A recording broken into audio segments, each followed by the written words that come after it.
Hello there, everyone in listening land or viewing land. What do we call ourselves now? Now that we're doing videos, I don't. Anyway, welcome back to June Hughes, my month of retro rewatch videos celebrating the films of John Hughes that I loved as a youngster. Welcome back to my arcade home office place where I do my videos. Never really introduced my room. This is my room where I do my videos. And I also play these games too. They're not just there for show. You know, it took me a long time to say June Hughes without screwing it up. So I'm going to say it a lot. I'm not really. I think that's basically it. But enough droning on about me. Let's talk about the 1983 comedy Mr. Mom, starring Michael Keaton as Jack Butler, the top billed character, and this is his first time he gets top billing. Only second beforehand was under Henry Winkler in the movie Night Shift, which was incredibly funny. It was Michael Keaton coming off of his stand-up career. Yes, he had a stand-up career. Jack's wife, Carolyn, is played by the great Teri Garr, fresh off her spectacular performance in the movie Tootsie. That's your main cast, the husband and wife. It's a story about a husband and wife and 3 kids. But the supporting cast is great as well. I mean, it's a fantastic character actors. Martin Mull, Christopher Lloyd, and Jeffrey Tambor are peppered in through the movie, and their performances are great as well. This movie was written by John Hughes, but it was directed by Stan Dragoti, who directed Necessary Roughness with Scott Bakula and She's Out of Control with Tony Danza. Now, this was only the second movie that Hughes wrote. The first one being Class Reunion. A lot of people don't know that movie. It's kind of a horror-ish comedy, horror-ish comedy, not horror-ish, horror, 2 R's, no W. He based this movie, Mr. Mom, after what he said was a disastrous experience taking care of his kids while his wife was away. And it's about a man who is furloughed from his auto working job. And him and his wife make a bet, which he loses as who can get a job first. She gets the job, and he has to become the stay-at-home house husband. And that's basically the premise of the whole movie, is him trying to adapt into a life that he's never had to live. He had to get up early in the morning, work his ass off at the car plant, auto plant. I don't know what they call it. I'm a tech worker. I don't work with my hands. I mean, I work with my hands like this. I don't play the piano. I do play the piano. Anyway, so it's just him going from his life and just completely changing into something that's entirely foreign to him. At the same time, his wife is doing the same, but adapting better.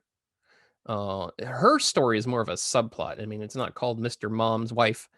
It's called Mr. Mom, so it's mainly about Michael Keaton. The premise was rife with comedic potential. The script caught the eye of Aaron Spelling, who decided he wanted to produce it. He went on saying that he wanted a movie that he could enjoy while his kids were also enjoying it. He couldn't find it, so he decided to have one made. That's the power of having money and producing a movie. Now, this tale of Jack Butler is a series of antics, hardships, and even a soap opera scene. It's a bit of a fish out of water story, where the main character is forced to adapt to a new environment. But in this instance, the proverbial fish already knows the out of water environment.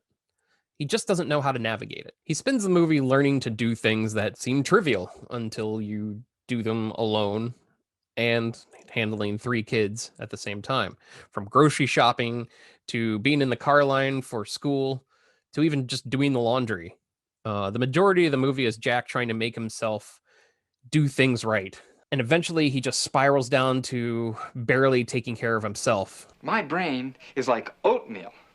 I yelled at Kenny today for coloring outside the lines. Megan and I are starting to watch the same TV shows, and I'm liking them.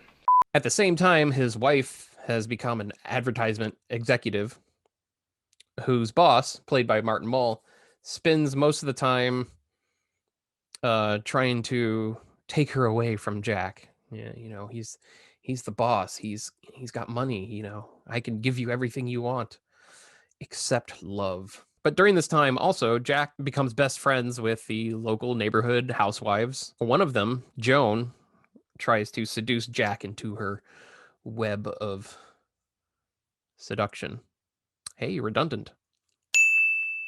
If you haven't seen Mr. Mom and you're just listening to me talk about this movie, you're probably thinking, this doesn't sound like a comedy. The main trope of a John Hughes film is comedy in real life situations. Sometimes it's outrageous, like the Vacation movies or 16 Candles, or more subdued, like Mr. Mom or She's Having a Baby. This movie is a straight up comedy. Even in the dark places, the humor outweighs the drama. Eventually, towards the end of the movie, Jack steps up, and in a montage fueled by Rocky's Gonna Fly Now,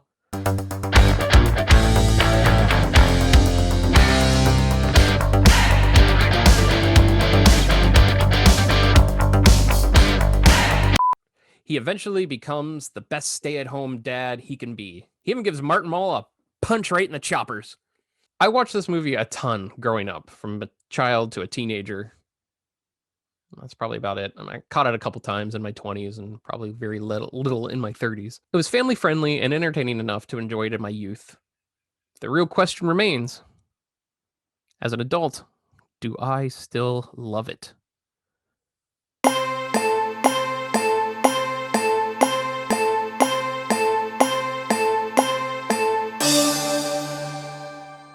The answer is yes. Not a resounding yes, but a solid one. Being a movie that encapsulates life in 1983, some of the jokes and gags are dated and don't hold up like they used to. But it still gets big laughs, and I still find myself quoting it line by line. That thing that I do that some people hate while I'm watching movies with them. Sorry, Allison. Michael Keaton flat out proves that he's leading man material in this movie. And it basically solidified his career. Now, watching this movie as an adult, I picked up on some more mature jokes that flew over my head as a child. And in my opinion, that's a masterstroke of good family comedy writing. You don't feel like the script is dumbed down for children, but at the same time, you don't feel like it's too adult for kids. In fact, there's a scene where the housewives take Jack out as a goof to a male strip club, and it's done so well, you don't even have to cover up kids' eyes or have to explain anything. It's just a silly little scene, and it just works. It works in this movie. Hughes had a knack for walking the thin line of family and adult humor when it was needed. In fact, one of my absolute favorite scenes, which again is a pivotal scene in the movie, Jack is watching Young and the Restless, and he starts daydreaming. This scene is really goofy, but it's soap opera believable as he daydreams himself into a soap opera scene of his life. Setting it up on it's a sunny day, the kids are outside playing, and Jack gets a call from Joan, and he talks about how miserable he is. And as soon as he hangs up, she's at the door. I came as fast as I could. You sure did. Taking her chance, Joan seduces Jack into kissing her just as Carolyn comes in. And as soon as she closes the door and catches them, it starts storming outside, I guess for atmosphere. Once it starts storming, Carolyn pulls out a gun and aims it at Jack. And one of my favorite exchanges ever happens in this movie. Not ever. It happens in this one scene. Jack says, "The kids are right outside. They'll hear the gun." Now, the kids are outside playing. It is storming outside. The weather is just awful. Thunder, lightning, everything. But the kids are outside. And she attaches a silencer so the kids won't hear him. And that's something I would expect out of a soap opera, like that little oversight of the kids not being there because they were playing outside in the sun, and all of a sudden it starts raining because of an atmosphere change in the emotion. and that flew over my head as a kid. But it's just something I would think of in a daytime soap as an oversight, something they would look over. But now that I watch it, it gets me every time now. In fact, that scene is so funny. She actually shoots Jack in the stomach. In daytime TV fashion, there's no blood. It's just he gets a little singe on his shirt, and he takes his time to die. Not like over exaggerated time to die, but it takes a while. First, he gets upset that his shirt's ruined. He doesn't even care that he's been shot. He's like he's accepted that he's gonna die, but he's more upset that his shirt got ruined. And then he slumps into a chair, takes a beat, and then takes a drink from his beer, just his last drink, before falling onto the ground that already has a chalk outline that he missed, and he had to readjust himself to put him in the chalk outline. There's so much to love about this scene, and once again, it is a pivotal scene because it's the scene that makes Jack wake up and decide to change things. But just like in The Breakfast Club, it was almost completely improvised. In fact, when Jack takes that last sip of beer, that was improvised as well, and you hear Joan kind of squeal, and she jerks back like that. It wasn't a squeal of terror; she was holding back a laugh. But the way it was shot, it turned out perfect, and they kept it in the shot.